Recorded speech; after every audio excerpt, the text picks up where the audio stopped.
BJP के नारे में लाना होगा। इंकलाब जिंदाबाद। দেশের মানুষ জেনে গেছে মোদি দাদু চিটিংবাজ। শুরু হয়ে গেল মোদি পতনের ডাক। হিন্দু উদ্ভূত এই দেশটি সবার শত্রু হয়ে যাচ্ছে।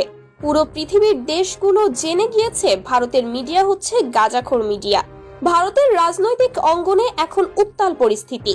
একদিকে দেশের অর্থনৈতিক অবস্থা ধ্বংসের মুখে, আরেকদিকে জনগণের আস্থা হারিয়ে ফেলেছে মোদি সরকার।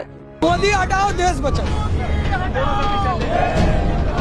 দেশের বিভিন্ন প্রান্তে শুরু হয়েছে মোদি হটাও দেশ বাঁচাও আন্দোলন। গণতন্ত্রের এই ক্রান্তিকালে ভারতের ভবিষ্যৎ নিয়ে শঙ্কা প্রকাশ করছেন বিশ্লেষকরা। বিভিন্ন রাজ্যে কৃষক, ব্যবসায়ী এবং সাধারণ জনগণ একত্র হয়ে মোদি সরকারের ভুল নীতির বিরুদ্ধে সোচ্চার হয়েছে। তো এই যে আমরা বাংলাদেশ, পাকিস্তান, ভারত একটা একটা দলবদ্ধ হয়ে আমরা এই যে কাজটা করছি, এটা খুবই খারাপ কাজ করছি। সবাই মিলেমিশে থাকা উচিত আমার পক্ষে, কিন্তু এরা যেটাই করছে এটা খুব অন্যায় কাজ করছে, এটা সংশোধন করা উচিত। দিল্লি, কলকাতা, মুম্বাই সহ বড় বড় শহরে পোস্টারে লেখা মোদি হটাও গণতন্ত্র বাঁচাও, এগুলো 11টি ভাষায় ছাপা হয়েছে এবং পুরো দেশে ছড়িয়ে পড়েছে। কৃষকরা বলছে আমাদের ফসল নষ্ট হচ্ছে, আমরা পেট চালাতে পারছি না, আর মোদি সরকার শুধু রাজনৈতিক লড়াইয়ে ব্যস্ত। বিরোধী দলগুলো এবার মোদি সরকারকে ক্ষমতা থেকে সরাতে সর্বোচ্চ প্রচেষ্টা চালাচ্ছে।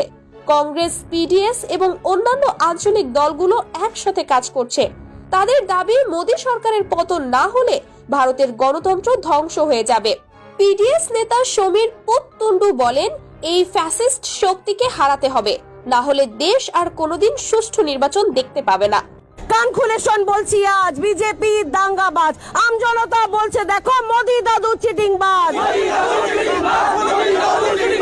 পশ্চিমবঙ্গে মোদি হটাও আন্দোলন সবচেয়ে বেশি তীব্র হয়েছে। রাজ্যের প্রাক্তন মন্ত্রী পূর্ণেন্দু বসু বলেছেন, মোদি সরকারের ভুল নীতির কারণে শুধু পশ্চিমবঙ্গ নয়, পুরো দেশের অর্থনীতি মুখ থুবড়ে পড়েছে। দেশের গণতন্ত্র বাঁচাতে হলে এই সরকারকে সরাতেই হবে। ভারতের শীর্ষস্থানীয় গণমাধ্যমগুলো মোদি সরকারের কঠোর সমালোচনা করছে।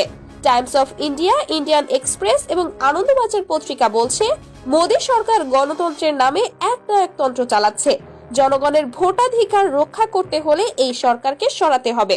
মোদি সরকারের বিরুদ্ধে গণ আন্দোলন ক্রমেই তীব্র হচ্ছে। রাজনৈতিক বিশ্লেষকরা বলছেন, আসন্ন নির্বাচন হবে মোদি সরকারের জন্য একটি বড় চ্যালেঞ্জ। যদি জনগণ এবার পরিবর্তন না আনে, তবে ভারতের গণতন্ত্র পুরোপুরি ধ্বংস হয়ে যাবে। এটা ওদের মন মানসিকতা খারাপ, ওটা মনের মানুষ না, ওরা অমানুষ বলে এরকম ব্যবহার করছি।